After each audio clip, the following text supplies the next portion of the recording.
My name is Brian Hosu, co-owner of Chilling and Grilling, 14 Queens Drive.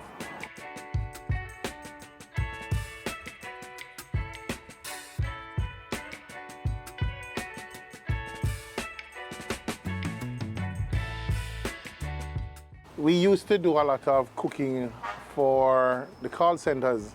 So we used to provide a lot of lunches and dinners for the call centers. And then we decided that, you know what, let's make a switch because we realized there was something missing. So we said, let's do this. And hence Worth Chilling and Grilling came about.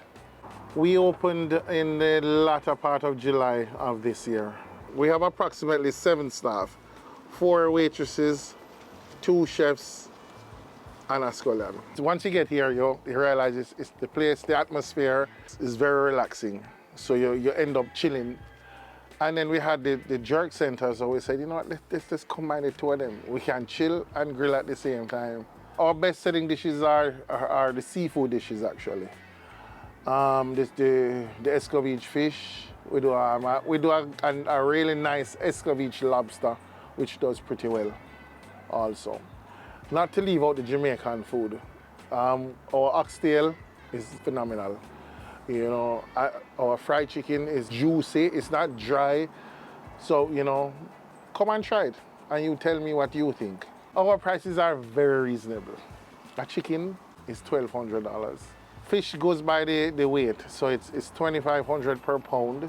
And then we have our side orders, which is Bami Festival, pressed plantain, potatoes, whatever you want with it, we have that also. But the lobsters, we're running a special, which is 2 for 1 now, which is only $4,000, and that's cheap.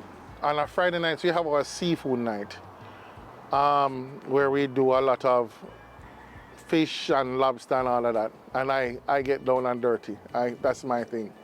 So I do a lot of the seafood, and then we do a lot of crab also. So like on a Saturday, I'll do the all-you-can-eat crab, and I cook the crab. I'm known for the garlic crab in Montego Bay. Come to Chilling and Grilling, come try our food, and be honest with us, you know. Be honest, that's one thing with me. If the food tastes good, tell me if the food tastes good. If the food tastes bad, just go home and don't say nothing. All right? And then we'll talk about it another day.